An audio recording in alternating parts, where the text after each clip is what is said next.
Doctor Pushpa Dwivedi, अध्यक्ष हिंदी विभाग, हर प्रसाद दास जैन महाविद्यालय, आरा।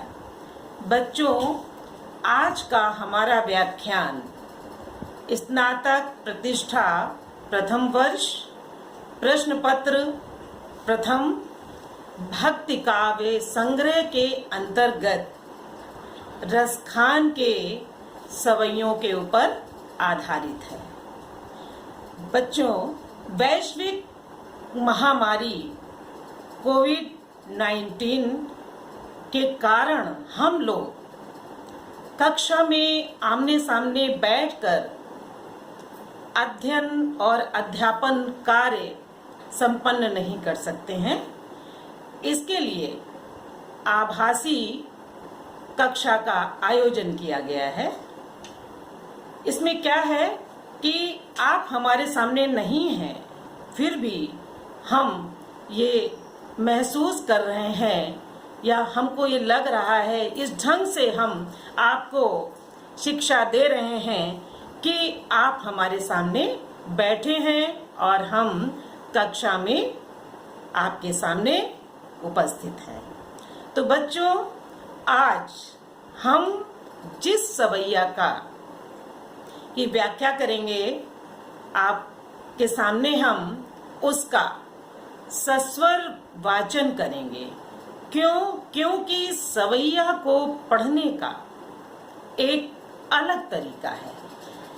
सामान्य कविता की तरह इसको हम नहीं पढ़ते हैं, और जब हम लय में, स्वर में, ताल में सवैया का वाचन करेंगे तो एक भक्तिमय वातावरण स्वयं उपस्थित हो जाएगा।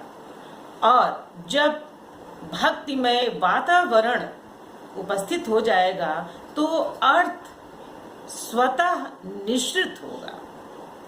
और वैसे भी पद्य की सार्थकता या पद्य पढ़ाना तभी सार्थक होता है जब कविता का या सवैया का वाचन करने से ही वातावरण में एक भक्तिमय वातावरण उपस्थित हो जाए और आपको अर्थ की प्रतीति होने लगे, आपको अर्थ स्वयं समझ में आने लगे।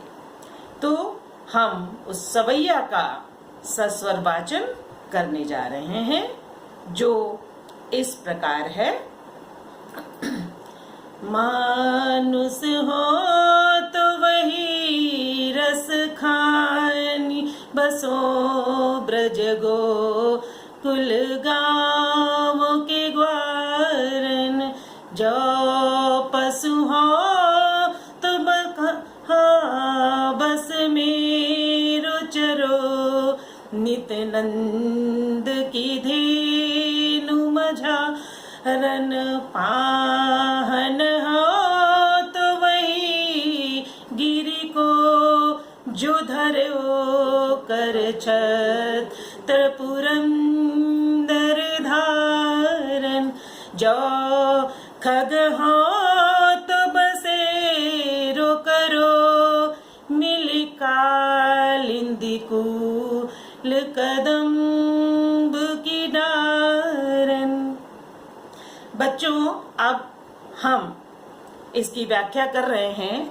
प्रस्तुत सवैया में रसखान जी का कृष्ण के प्रति ब्रजभूमि से उनका इतना लगाव है कि वो पुनर्जन्म को मानते हैं। पुनर्जन्म के लिए वो बताते हैं कि किस प्रकार से इस जन्म में तो मैं आपके सानिध्य में हूँ, आपकी ब्रजभूमि में हूँ, लेकिन ये उनके हृदय की कामना है या श्री कृष्ण के प्रति अनन्य भक्ति का के लिए है।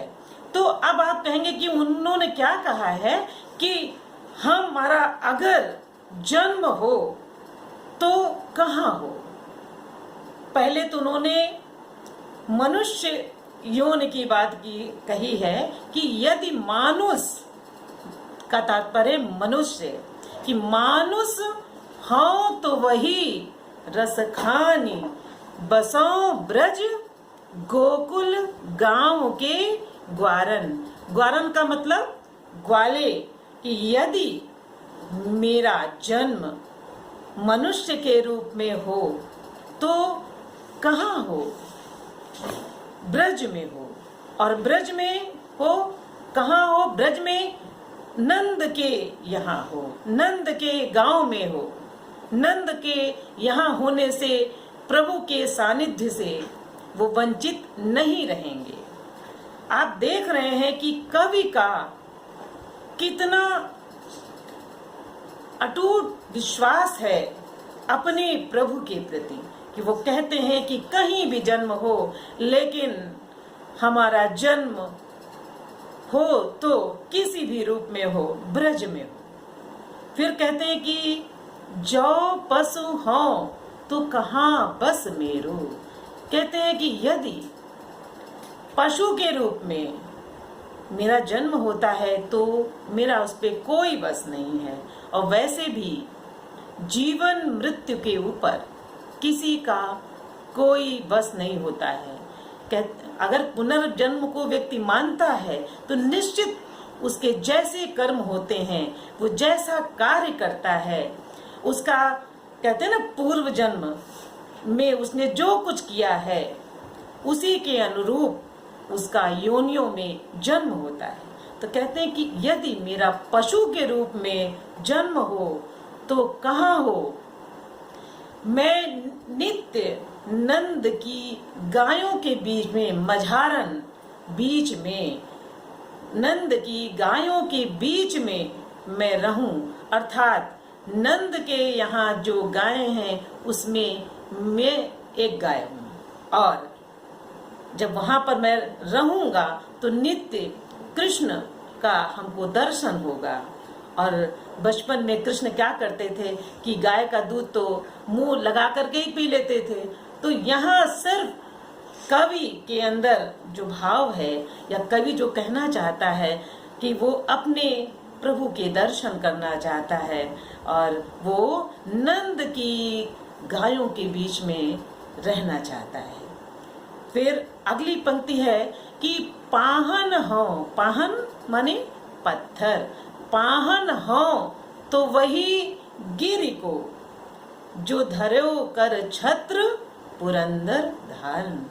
यदि पाहन, तो पाहन के रूप में तो कहीं जन्म नहीं होना, लेकिन फिर भी कवि की ये हार्दिक इच्छा है कि मेरा जन्म पत्थर के रूप में होता है। तो किसका पत्थर? गोवर्धन पर्वत। और गोवर्धन पर्वत क्यों? क्योंकि उस पर्वत को उनके प्रभु श्री कृष्ण ने अपनी उंगली पर छत्र के समान उठा लिया था। और आपको पता होगा बच्चों क्यों उठाया था? क्योंकि इंद्र ने इतनी ज्यादा वर्षा कर दी थी उसको, और उनके घमंड को भी दूर करने के लिए उन्होंने एक उंगली पर उस गोवर्धन पर्वत को उठा लिया था। और इससे क्या हुआ कि गोकुल वासियों को की रक्षा भी हुई, और जो उन्होंने जल वृष्टि की थी उससे उनको बचाया, उनको पुनः जन्म मिला।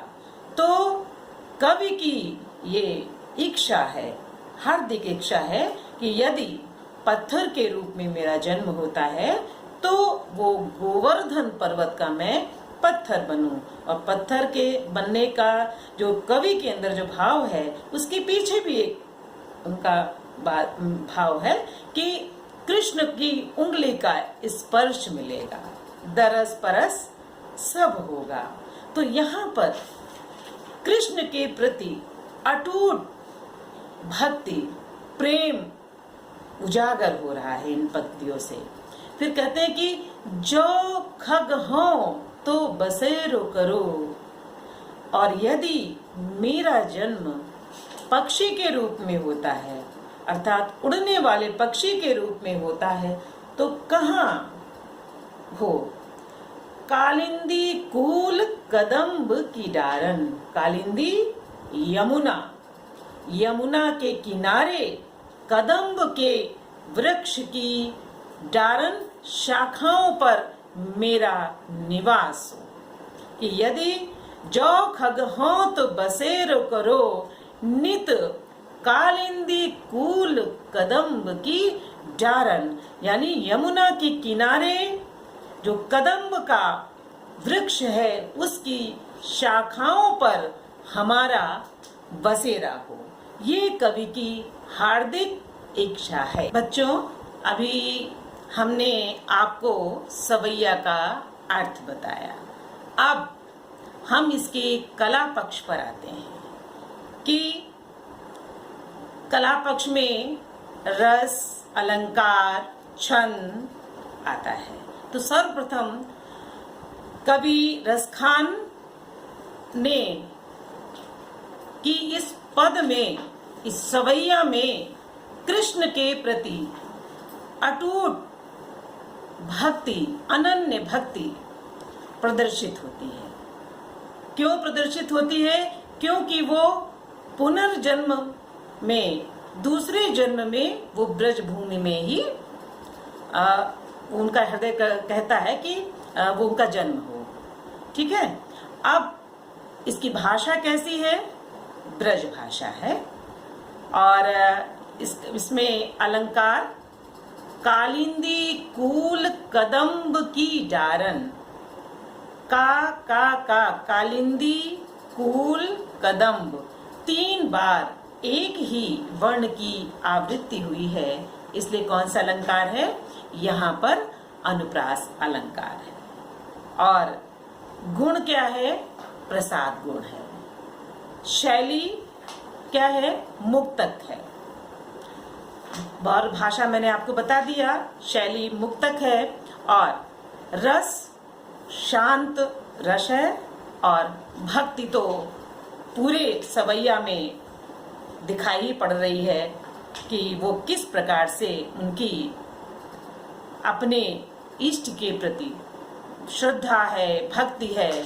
और उस ब्रजभूमि के प्रति कहते हैं ना, जो जिससे जितना प्रेम और स्नेह करता है वो उसकी एक एक वस्तु से भी उसका उतना ही प्रेम होता है।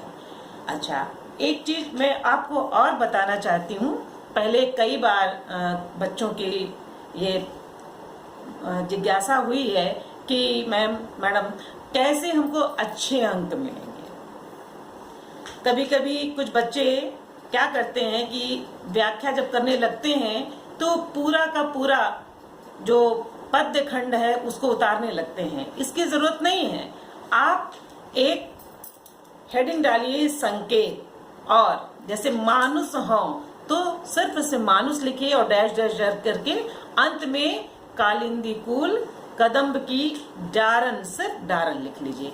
तो एक आपका ये हेडिंग हो गई संकेत। इसके बाद आइए, बहुत से बच्चों को ये स्पष्ट नहीं होता है कि संदर्भ क्या है और प्रसंग क्या होता है। तो संदर्भ में सिर्फ कवि परिचय आता है और जिस रचना से उसको लिया गया है, जैसे इसको रसखान सुजान से लिया गया है, तो वैसे ही सिर्फ हमको संदर्भ क्या देना होगा कि कवि इसके लेखक या कवि का नाम क्या है। गद्य है तो लेखक होगा और पद्य है तो कवि का नाम होगा। हमको सिर्फ संदर्भ में इतना देना है। और आप अपनी व्याख्या को और अच्छा बनाना चाहते हैं तो कवि परिचय, और कवि परिचय आपको बहुत विस्तृत नहीं लिखना है, सिर्फ 2 पंक्तियों में कि जिस कवि की रचना है और जो इसकी हम व्याख्या करने जा रहे हैं वो कवि किस काल का है, मात्र इतना ही, और किस धारा का है, इसको लिखना है। तो सबसे पहले क्या लिखेंगे?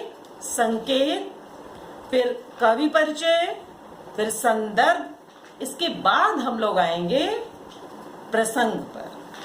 प्रसंग का में सिर्फ आपको लिखना है कि हम जो व्याख्या करने जा रहे हैं उसमें किस प्रसंग की बात हो रही है। अब जैसे इसी सवैया को ले लेते हैं तो यहाँ पर रसखान की कृष्ण के प्रति असीम भक्ति और उनकी भक्ति इतनी उत्कट है कि वो दूसरे जन्म में भी ब्रज में अपना जन्म लेना चाहते हैं। ये उनकी हार्दिक इच्छा है। तो आप ये प्रसंग में लिख सकते हैं। अंतिम में आप आते हैं, जो हेडिंग आपकी है वो है कि साम्य भाव। साम्य भाव का तात्पर्य है कि जिस रचना को आप व्याख्या कर रहे हैं उसी से मिलता जुलता क्या किसी अन्य कवि ने, उस काल के किसी अन्य कवि ने वर्णन किया है, उसके अंतर्गत हम साम्य भाव के अंतर्गत इसको लिखेंगे। तो आप ये देख रहे हैं कि इतनी हेडिंग्स को डालने के बाद हमारी व्याख्या अपनी पूर्णता को प्राप्त हो रही है। तो जब आप इस तरीके से अपनी व्याख्या को करेंगे तो निश्चित आपको अच्छे अंकों की प्राप्ति होगी। तो यहाँ पर अभी आपने देखा कि भाषा ब्रज भाषा है, रस अनुप्रास अलंकार है और आपकी शैली क्या है, मुक्तक है, और इस तरीके से हमने आपको बताया। और छंद क्या है, सवैया। तो रस अलंकार छंद, और फिर हम अपनी व्याख्या को विराम देंगे तो निश्चित आपको अच्छे अंकों की प्राप्ति होगी। बच्चों, अब हम रसखान जी के दूसरे सवैये का अध्ययन करेंगे और उसका सस्वर वाचन करने जा रहे हैं, जैसा कि मैंने पहले वाले सवैये में किया था। धूरी भरे अति शोभित श्याम जू तैसी बनी सिर सिंदर चोटी खेलत खात फिरे अंगना पग पैंजनी बाजती पीर कछोटी वा छवि को रस खान विलोकत वारत काम कला निज कोटि काग के भाग बड़े सजनी हरि हाथ सुले गयो माखन रोटी। बच्चों, प्रस्तुत सवैया में रसखान जी ने श्री कृष्ण के बाल सौंदर्य का अद्वितीय वर्णन किया है। उनकी शोभा को, उसका जो वर्णन किया है वो अवर्णनीय है। आप देखते हैं कि ग्रामीण क्षेत्र में जो बच्चे होते हैं और बहुत छोटे से, तो जब वो उनको जमीन में छोड़ दिया जाता है, और वो जमीन कैसी है, मिट्टी है, शहर की फर्श वाली जमीन नहीं, मिट्टी है वहां पर, और बच्चा चलने का प्रयास करता है या घुटनों के बल चलता है, तो क्या होता है कि उसका पूरा शरीर धूल धूसरित हो जाता है। हमको ये लगता है कि वो धूल धूसरित हो जाता है, लेकिन कवि श्री कृष्ण के उस धूल धूसरित शरीर में अद्वितीय सौंदर्य को देखते हैं। वो सौंदर्य कैसा है जो आंखों को बहुत प्रिय लगता है। इसमें उन्होंने उनके सौंदर्य का, और सौंदर्य कैसा, बचपन का बालक, बहुत छोटे बालक, जो जब घुटनों के बल बच्चा चलता है उस समय के सौंदर्य को इसमें वर्णित किया गया है कि एक सखी दूसरी सखी से कहती है कि श्री कृष्ण का शरीर धूल से धूसरित है, और क्या है कि लेकिन दूसरित होने के बावजूद भी वो बहुत ही सुंदर लग रहा है। और कभी कभी तो ये होता है ना कि आपकी दृष्टि क्या है। कभी कभी व्यक्ति बहुत सी अच्छी चीजों में भी उसकी दृष्टि अच्छी नहीं होती, उसका देखने का नजरिया नहीं होता, या उसके प्रति भक्ति नहीं होती, श्रद्धा नहीं होती, तो वो चीज आपको नहीं अच्छी लगती है। यहाँ पर श्री कृष्ण के धूल धूसरित शरीर को की शोभा भी कैसी है, अद्वितीय है। और इसका वर्णन एक सखी दूसरी सखी से कर रही है। और क्या कहती है कि तैसी बनी सिर सुंदर चोटी, कि उनका शरीर धूल धूसरित है तो बहुत अच्छा लग रहा है, लेकिन वो उनकी चोटी जो है वो उनके धूल धूसरित शरीर के सौंदर्य को द्विगुणित कर रही है, बढ़ा रही है। कहते हैं ना, जब बच्चे को लोग जो है वो उसकी चोटी कर देते हैं, उसको नजर न लगे, ठिठौना लगा देते हैं, तो बच्चा बहुत सुंदर लगता है, क्योंकि वहाँ कोई बनावट नहीं होती है, उसके अंदर निष्कपट होता है, निश्चल होता है। तो स्वाभाविक है कि उसका सौंदर्य अद्वितीय होगा। फिर कहते हैं कि खेलत खात फिरत अंगना, कि वो बच्चा ही है कि आप उसको कुछ हाथ में पकड़ा देते हैं, वो खाता है, चलता है, गिरता है, उसको छोड़ता है जमीन में, फिर उसको लेता है। उसके अंदर ये ज्ञान नहीं है कि हमको जमीन में गिरा है या धूल में गिरा है तो इसको नहीं खाना है। तो कहते खेलत खात फिरत अंगना, वो खेलते हुए और खाते हैं और पूरे अपने आंगन में घूमते हैं। और जब वो घूमते हैं, देखा ना कि आप जो छोटे बच्चे होते हैं, लोग उनके पैरों में पैंजनियां घुंघरू वाली पहना देते हैं और कमर में करधनी। तो जब वो बच्चा घुटनों के बल चलता है तो क्या होता है कि वो पैरों की पायल के अंदर जो घुंघरू है वो आवाज करते हैं, उसके अंदर से एक सुंदर ध्वनि निकलती है और वो कर्ण प्रिय होती है। और निश्चित है, जब हम किसी के सौंदर्य के प्रति हमारी श्रद्धा होती है तो वो उसमें और ज्यादा निखार आ जाता है। तो यहाँ पर श्री कृष्ण के बताते हैं कि किस प्रकार से खेलत खात फिरत अंगना, वो खेलते हुए और खाते हुए अपने आंगन में घूम रहे हैं। और जब इस तरीके की क्रियाकलाप करते हैं तो क्या होता है कि वो उनके पैरों में जो पैंजनियां है, कमर की करधनी है, उसकी घुंघरुओं से एक स्वर, ताल और मधुर ध्वनि निकलती है, अर्थात चारों तरफ माधुर्य ही फैल जाता है।